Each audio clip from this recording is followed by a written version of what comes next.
Welcome to Progressive Movement Towards Christ. I'm Pastor Keith. I'm here to give another sermon. And you can reach us on iHeartRadio, Apple Podcasts, SoundCloud.com, Spreaker.com, and any other venue that you listen to your podcast on. You can find us. And today I'm going to be giving you a sermon on addicts or addiction. And you can reach us at www.movementtowards.christ.com. That's www.movementtowards.christ.com. I'm Pastor Keith. I want to welcome everybody today, and I want to thank you for listening. Let's get on with the sermon. And it's called Addicts or Addiction. Now, let's go to 1 Corinthians 6 and 12. It's a powerful verse in the Bible. And it reads, everything is permissible for me, but not everything is beneficial. Everything is permissive for me, but I will not be mastered by anything. That was 1 Corinthians 6 and 12. And the dictionary mastered is to be controlled by or enslaved, brought under the power of something. Mastered, to be controlled by or enslaved, brought under the power of something. Now let me read 1 Corinthians 6 and 12 again. It reads, everything is permissible for me, everything, but not everything is beneficial. Get that? Everything is permissible for us, but it's a choice. God gave us a choice, but everything is not beneficial. Everything is permissible for me, but I will not be mastered by anything. I will not be under the power of anything.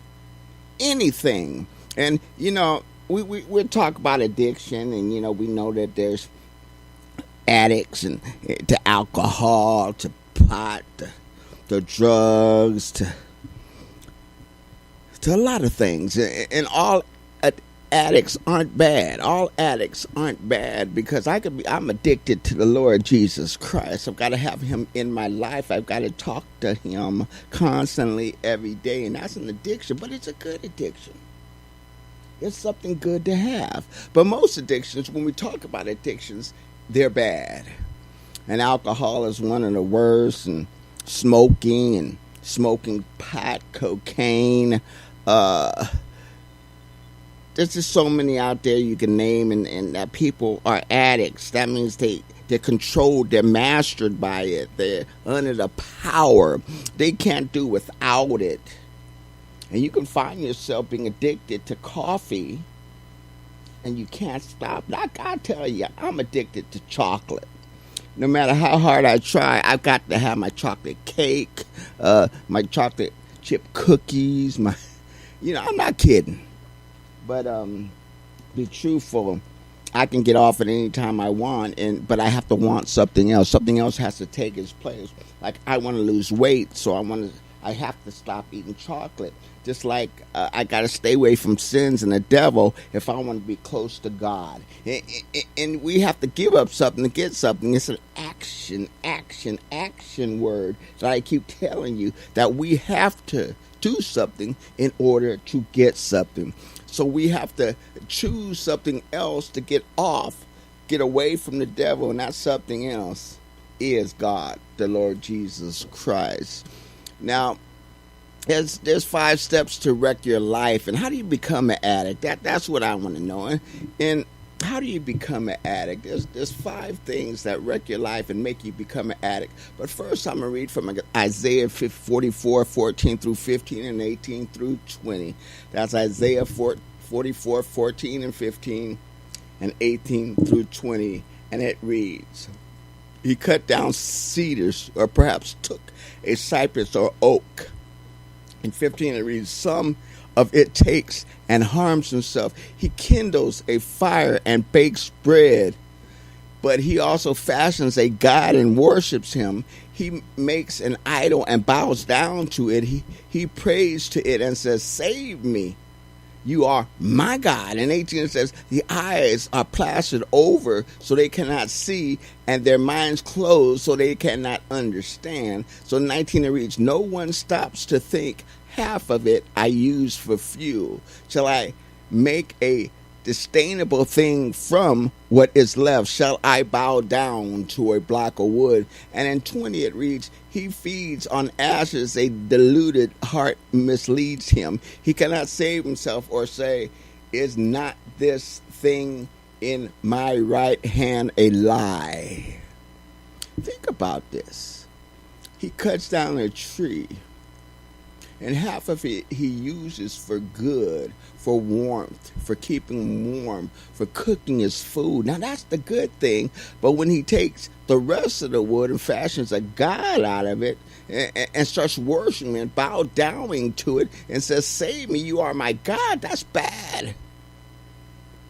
And a person that's an addict and under an addiction, their eyes are plastered over so they cannot see, and their minds closed so they cannot understand. You can't just walk up to an addict, say a coke addict, and say, hey, coke is bad for you, stop taking it. No, his mind is consumed with the need to consume cocaine, and you can't just talk to him and make him stop. That's why they have to go through a cycle of not having the cocaine, so they have to put it in a special place and keep them away from their drugs so they can get weaned off of them. And many people do it, but most people can't afford it. You can't just go to those places if you have no work. And most likely the cocaine user, the abusive alcohol user, does not have a job. He cannot afford. And some insurance companies don't even pay for it, even if you have insurance. So think of it. Half of it he used for good, and the other half he used for his drugs, his cocaine. He used it to keep a house over his head. He used it to warm that house. He used it to put food in the refrigerator, but the other half he idolized a god that was made out of wood. You can't be in that gray area. You can't balance yourself on that wall. You can't. You can't be with sin and be with God. You either get rid of sin and be with God. Just like I was telling you earlier, you have to replace the sin. You have to replace the devil with God. There's no, I'm standing on the fence and I'm good. And when I get to the gate, that narrow gate up in heaven, I'm going to do one more good thing, then I do a bad thing so I can go to heaven. And that's not the way it goes. Your whole life is torn down, and the decision is made by everything you do. And man's mind, especially when he's on coke and weed and all that, he does not remember half the things he does, neither do alcoholics. So addiction is bad for you. No thing that you get addicted to is good for you. Even my chocolate's not good for me because I'm trashing my body. I'm trashing God's temple. I'm making it fat. I'm causing myself to die slowly, but to die. And that's the bottom line, is you can't control addiction. Once you get into it, it's hard to get off of something that you're addicted to. Now, I told you about the 5 easy steps to become an addict. Addicts have certain issues that fall under all the categories: the cocaine, the alcohol, the weed, the chocolate, whatever. They all have the same 5 issues, and I'm going to break them down to you. Number 1 would be, you don't admit you have a problem. Only acknowledgement of your guilt, admitting your guilt, will help you. Now in Jeremiah 3:13 of the NLT, it reads, admit that you rebelled against the Lord your God and committed adultery against him by worshiping idols. You have to admit that you rebelled against the Lord our God and committed adultery against him by worshiping idols. That's Jeremiah 3:13 of the NLT. So first you have to admit you have a problem. And most addicts, I can get off at any time. I can get away from this anytime. I don't need this to survive. I can get off of it. But they can't. They can't just release it. They can't just say, hey, I'll be off of it tomorrow. This is my last joint. Tell me, how often does that happen when your friend, you say, well, this is my last cigarette. This is my last doobie. This is my last drink of alcohol. And it be true. Even if you stay off alcohol or your addiction for a year and go back on it, you still didn't make it. Now, two would be you're gratifying your fleshly desires, and I know we're flesh, but we can't gratify them by being addicted to something that hurts our body.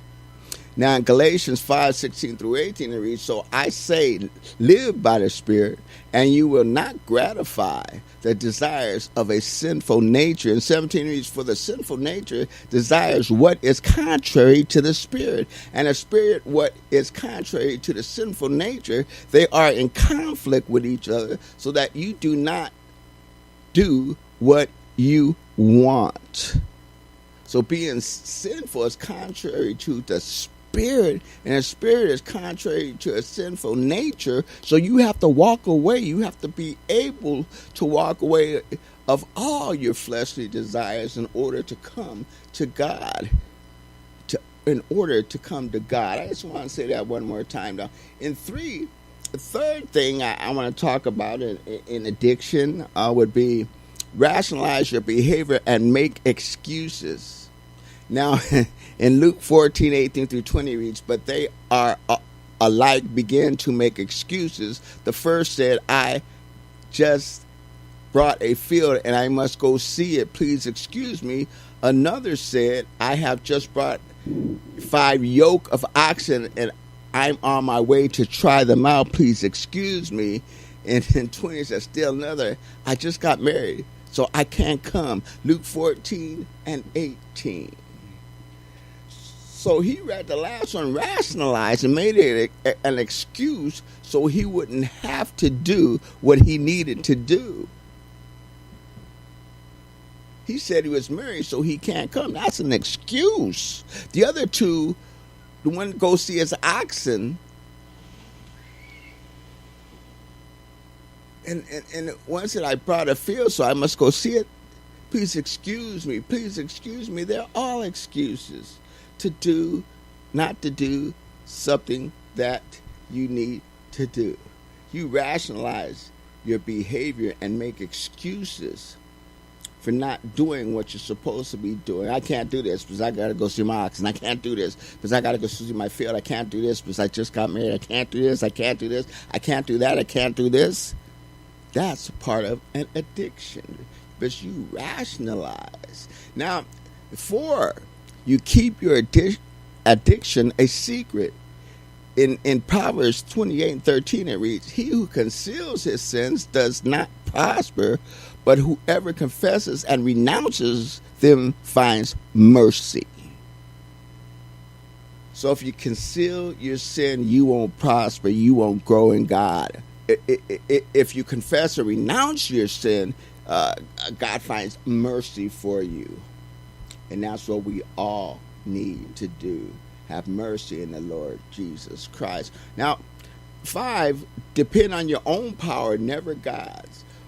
In Corinthians 10, 2 Corinthians 10, 3 through 5, it reads, for though we live in the world, we do not wage war against as the war does.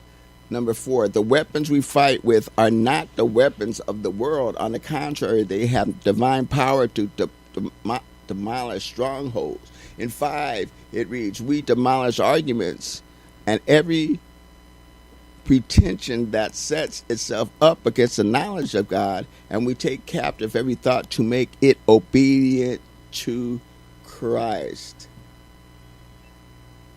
You depend on your power, not God. In 5, it reads, Galatians 5:1, it reads, it is for freedom that Christ has set us free. Stand firm then, and do not let yourself be burdened again by a yoke of slavery. not be burdened again by a yoke of slavery. So stay away from addiction. Stay away from those things that you're addicted to. Become one of God's children and walk in God, and you shall not get caught up in addiction, caught up in sinful things. This is Pastor Keith, and I just talked about addiction. We can go on and on about people's addictions and what people get addicted to, and that's another thing that the devil seeks, is us becoming addicted to something that's sinful, because that means we belong to him. This is Pastor Keith with Progressive Movement Towards Christ, and I'm going to thank you for listening to us today. Like I said, you can listen to us on iHeartRadio, Spreaker.com, SoundCloud.com, and any major podcast group. And you can reach us at www.movementtowards.christ.com. That's www.movementtowards.christ.com. And I want to thank you for listening. Praise be to God.